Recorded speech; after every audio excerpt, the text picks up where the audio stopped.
Morning everybody. I thought I'd just make this short video on my experience that happened to me last night. I was taken to dinner in Yorkshire with an ex-Saga customer of mine who I had the privilege of serving for 8 years. Sadly, she can't cruise anymore. But we went to this very nice restaurant. Won't give you the name of the restaurant for obvious reasons.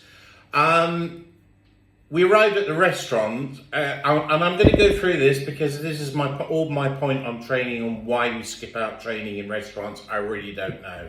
But the amount of posts I've put out on LinkedIn regarding training, I don't skip my words on the training. I say it as it is and straight to the point. We arrived at the restaurant. I ordered escargots, and I have to say the escargots were very, very nice. Now, what was missing on the escargots was the compliments that went with the escargots. There was no brown bread offered. There was absolutely nothing offered. Now, they gave me a dessert spoon to eat the escargots. Now, this is a well-known restaurant. There was no finesse in it at all. Absolutely no finesse in it at all. We then ordered gazpacho soup. Again, I will say the gazpacho soup was very, very nice, but served in a warm soup bowl. Doesn't make sense.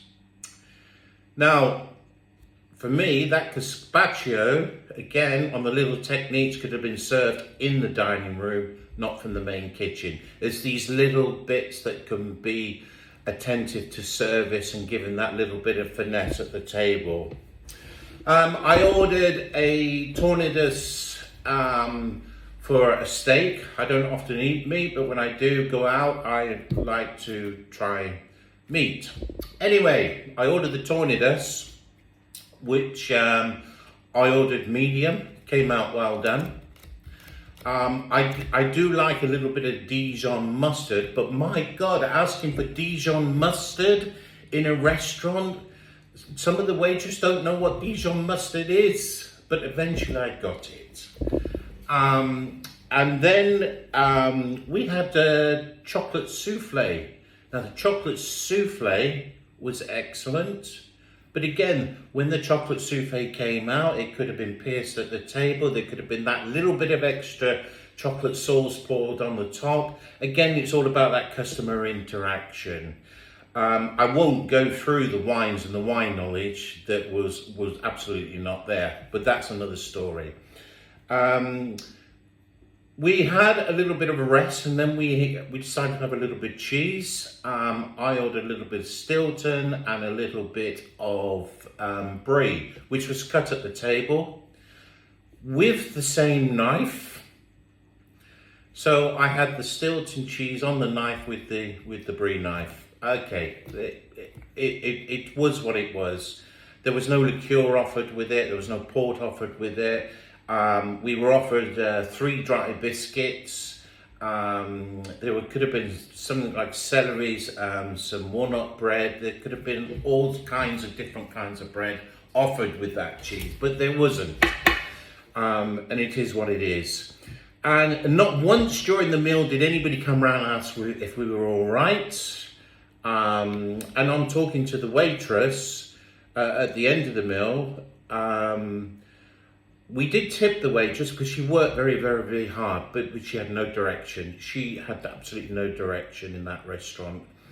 And one of the things I noticed in the restaurant when I was sat there having my coffee, there was a waiter clearing a table. He took the whole tablecloth off and wiped the top of the tablecloth, wiped the top of the table with a cloth. Why didn't he put the slip cloth over the table, cleared the underneath? So again, you should never show a bare table in a dining room. This is just not on. But I don't blame him. I blame the food and beverage manager and whoever is in charge of these people. And again, why would they want to skip out on training these people? You can get by without a restaurant manager if you have a good food and beverage manager, if that food and beverage manager is well trained, but in this case it wasn't. I remember I worked with a chap called George Streeter, and I just saw Paul Mooney's post on one of the launches of Saga. That was a brilliant launch, a brilliant day. Camilla was there. There was me. There was George. There was Paul Mooney, Jan Novak, Dawn Cartwright. The whole day went perfect, and I worked with George many years. He designed all the menus with Paul Mooney. Excellent menus on the day. The whole event went perfect. But the point is, me and George, we used to walk the floor together every single night, and we picked up 80% of our complaints and we put them right. So our reviews were good. We don't see this in dining rooms anymore. And I think chefs need to come out into the dining room, even if it's for 10 minutes at the end of every service, and just go round a couple of tables. It's visible, the customers like to see it, and you will put your reviews down. Anyway, ladies and gentlemen, I hope you've enjoyed this video. If you like, you enjoyed the video, just give me a little comment in the bottom, because I'm going to be making more of these, and especially on my training and my experience in training. You've only got to take a look at my LinkedIn profile to see my background. Like I say, I don't mince my words when it comes to comments on training and service. I had a very good background. Those skills need to be shared, and we're not sharing those skills.